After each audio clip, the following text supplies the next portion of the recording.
Pertama, Tuhan sudah memberikan yang lebih penting. Kedua, Tuhan memelihara kita. Yang pertama tadi adalah kekhawatiran tidak ada gunanya, tidak ada useless. Sekarang saudara, saya cepat aja langsung ke alasan yang keempat. Saudara perhatikan ayat yang ke-32. Ayat 32 sekarang ya. Semua itu dicari bangsa-bangsa yang tidak mengenal Allah, akan tetapi Bapamu di sorga tahu bahwa kamu butuhkan. Jadi saudara, kenapa nggak boleh khawatir? Karena Bapa di sorga tahu apa yang kamu dan saya butuhkan. Saya punya anak 3 dan saya tahu persis apa yang dia butuhkan lebih daripada dia tahu. Ini manusia berdosa, ya. Tapi tahu apa? Papa mamamu juga tahu apa yang kamu butuhkan lebih daripada kamu tahu. Apalagi Bapa di sorga. Bapa di sorga itu tahu yang kamu butuhkan itu apa, begitu ya.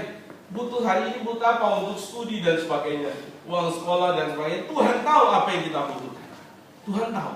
Dan sebetulnya itu pernyataan I know, itu sesuatu yang harusnya moving, sesuatu yang encouraging sekali bagi kita. Tuhan tahu apa yang kita butuhkan, bahkan lebih daripada kita sendiri tahu. Ya. Biasanya kita tuh sulit bedakan antara kebutuhan dan keinginan aja. Minta hikmat sama Tuhan untuk betul-betul fokus apa sebetulnya yang menjadi kebutuhan kita. Nah saudara-saudara ya, yang kelima, alasannya apa nggak boleh khawatir? Ini alasan teologis yang kelima. Saudara perhatikan, Tuhan mengatakan jangan khawatir, jangan khawatir, jangan khawatir. Lalu kamu khawatir. Jangan itu artinya apa? Perintah Tuhan. Berarti kalau kamu khawatir, itu berarti kamu melanggar perintah Tuhan. Jadi alasan khawatir nggak boleh, karena khawatir itu dosa. Saudara mengatakan, wah ini gimana ya, kita nggak pernah bisa lepas dari khawatir.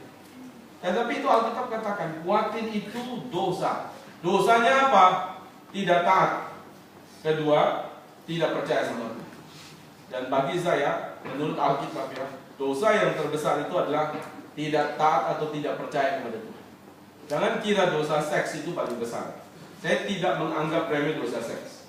Tetapi banyak anak-anak yang walaupun tidak komit dosa seksual, tetapi hatinya nggak percaya sama Tuhan, tidak taat sama Tuhan, itu jauh lebih buruk daripada orang yang pernah jatuh dalam dosa seks lalu bertobat sungguh-sungguh kembali. Dosa terbesar itu tidak percaya kepada Tuhan. Dan kita mengatakan dalam bagian ini, jangan khawatir. Lalu bagaimana sih kita bisa lepas dari khawatir? Sebetulnya yang Tuhan Yesus maksudkan jangan khawatir itu di dalam bahasa Yunani-nya ya. Yunani kalian pernah baca. Tensisnya itu punya pengertian jangan terus-menerus di dalam kekhawatiran.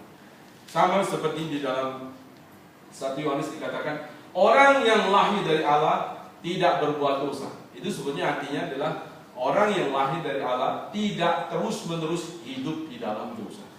Jadi saudara, orang Kristen bisa jatuh dalam dosa, bisa. Tapi dia tidak akan hidup di dalam, tidak akan menikmati dosa. Pada waktu dia jatuh, dia akan berduka cita. Hati nurani akan menuduh dia, dan dia akan tunduk kembali kepada Tuhan. Itu orang Kristen siapa.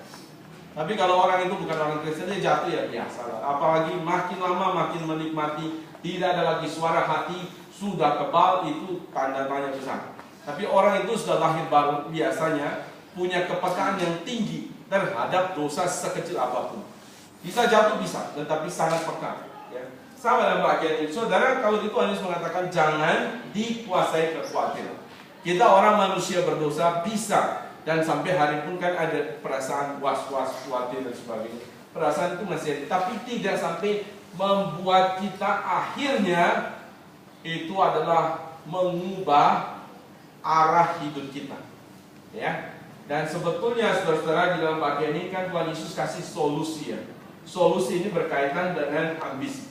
Saudara, dari ayat yang ke-19 sampai 34, solusi bagi kekhawatiran itu adalah di dalam ayat 33. Mari kita baca sama-sama, ini ayat yang sangat terkenal, biasanya dicomot sembarangan.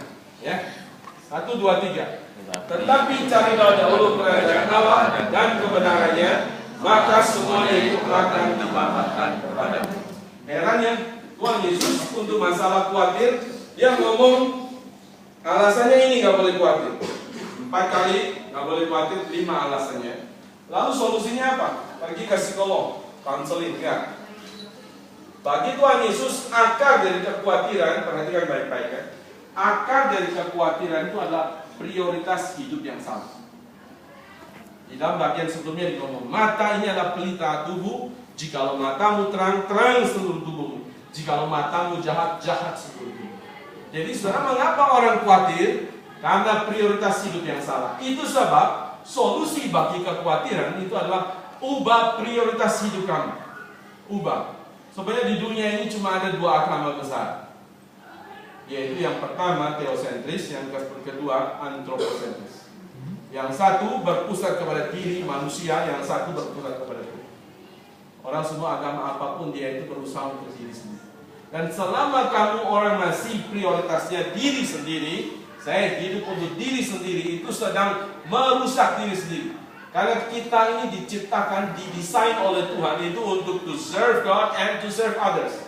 Itu desain awal dari Tuhan. Tetapi karena dosa itu masuk, sehingga ini kayak mesin komputer yang udah rusak. Dia berjalan semua pokoknya adalah untuk diri sendiri. Bagaimana diri dipuaskan, bagaimana saya bisa melayani diri dengan segala macam usaha yang saya lakukan. Termasuk hari ini melalui studi itu, banyak di antara kita secara tidak sadar pengaruh daripada dosa itu kental sekali. Kalau ditanya tujuan hidup, segala sesuatu itu semua kalau ditanya ujung-ujungnya adalah bagaimana kita bisa hidup nyaman, bisa mempersiapkan masa tua dan sebagainya untuk diri sendiri. Dan itu sekali lagi bukan desain dari Tuhan. Itu sebab generasi sekarang ini orang harusnya kita mengatakan paling bahagia ya, karena ada segala sesuatu. Tetapi ternyata menurut penelitian juga tidak. Karena generasi ini terus berusaha melayani diri sendiri. Barang siapa terus melayani diri sendiri, dia tidak akan pernah bahagia. Dan Tuhan mengatakan sebetulnya caranya adalah ubah pola pikir. Sekarang saya mau hidup untuk Tuhan. Itu yang penting. Cari dahulu kerajaan Allah dan kebenarannya. Itu bukan masalah urutan waktu. Hari Minggu saya ke gereja, setelah itu ke tempat lain. Bukan gitu. Tapi itu ada urutan prioritas.